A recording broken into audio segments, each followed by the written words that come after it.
Chapter 26. Chiwa's testimony about Jesus and John.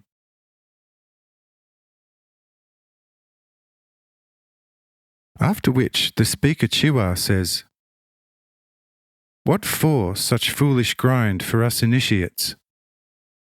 Was not I a servant in the temple from my 11th to my 25th years, knowing only too well how things stand there?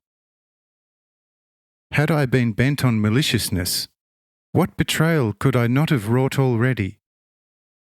But I thought to myself, the blind folk still is attached to the temple, as hitherto. Why should I take away the people's faith, on which, in my opinion, it still places its unlimited hopes, and on account of whom we priests still have it so good in a worldly sense?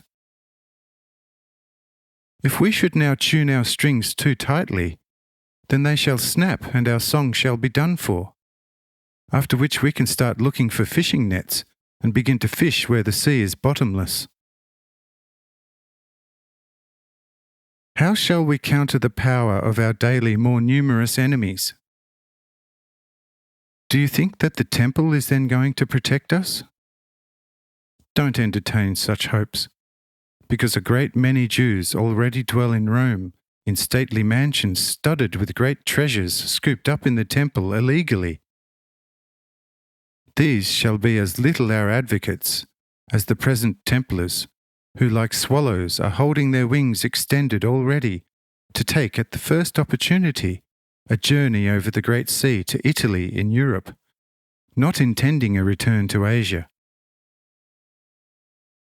Our cherished advice, therefore, should be to firstly carry out our priestly office with as much dignity and composure as possible, and secondly, to well heed the Roman in medio beati.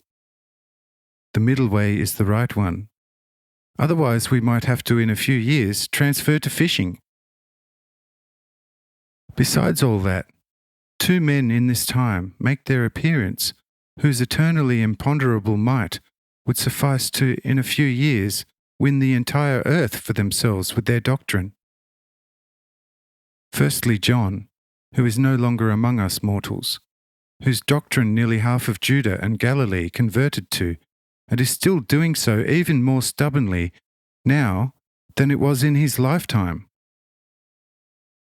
Herod obviously, in his lecherousness, could take the head of the manifest prophet, but can he also be able to do that to his spirit and the spirit of his godly teaching? I shall never believe so, because only through persecution does every good doctrine become great and invincible. John indeed has been physically moved out of the way, but in his place stepped the renowned Jesus, compared to whom John is what a molehill is to the mighty Mount Ararat.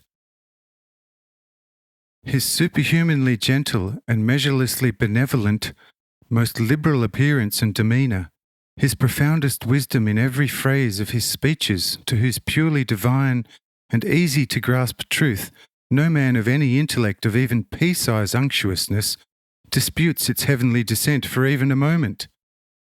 And finally his deeds, of which every man must say, this is possible only to God. What will we, or can we, undertake against him? We can indeed make a nuisance of ourselves against such extraordinary manifestations, but by no means for our benefit, but only our greatest harm. Hence what we need here is our most clever behaviour, and to never look to the present but only the future, or we shall be finished overnight. Says the chief, what you are saying is that one should not have this Jesus apprehended, but nicely hearken until he will have fully destroyed us? Says Chiwa, apprehend him if you can. What have we already undertaken against him, but to what avail? I say unto you, to nothing other than his enriching himself by a couple of thousand disciples, the number by which we are impoverished. and that we nearly managed to be skipped over by the sharp swords of the Romans, who regard him for an actual god. Besides that, and something not experienced on earth before, he always keeps 2 angels in his company, who with all their apparent tenderness and boyish impotence, possess a power and strength of which our exceedingly abbreviated wisdom has never dreamt yet. And upon this one you want to lay your hands to attack him? I beseech you, be whatever you will, but not insane. You are paralyzed before you can take one step of evil intent against him. Or do you think he doesn't know what we are doing here? I say you are mistaken sky high. All these here are witnesses of how a few days ago he knew every smallest detail of what we said and quietly decided at midnight. It is one thing to be told about a great storm at sea, but quite another to have withstood it. I tell you, just attend to your office quietly and without fuss, and no unpleasantness shall assail you from any direction. If, however, you proceed tyrannically, then we guarantee that not only your Capernaum, but also all of Jerusalem shall be toppled into a heap. Going about it cleverly, we may yet keep Jerusalem going for another 50 years at best. Also bring about its crash in a few weeks by our untimely foolishness. The choice is yours to do as you please. It is only a cat's bound for us over to the Romans. They are our friends, praise God, but for you the path may become a quite extended one. Mankind's cleverness always manages to present the hollow nut as full. What are you expecting to fix out from the greedy temple, which has been a completely hollow nut for a long time?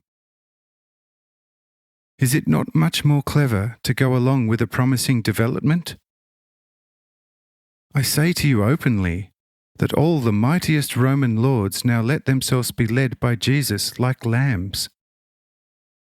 If he has them and his truly godly doctrine on his side, then what are we to undertake against him?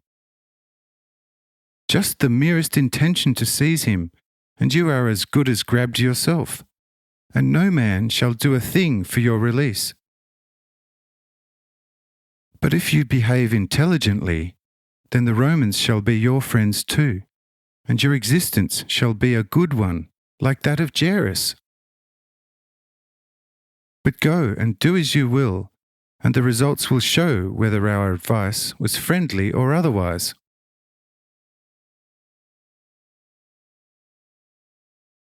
Chiwa's talk did not miss its mark, and the chiefs settled down and began to see that Chiwa as well as Roban were completely right, promising to faithfully follow their advice. And so the first storm in the synagogue came to a happy end.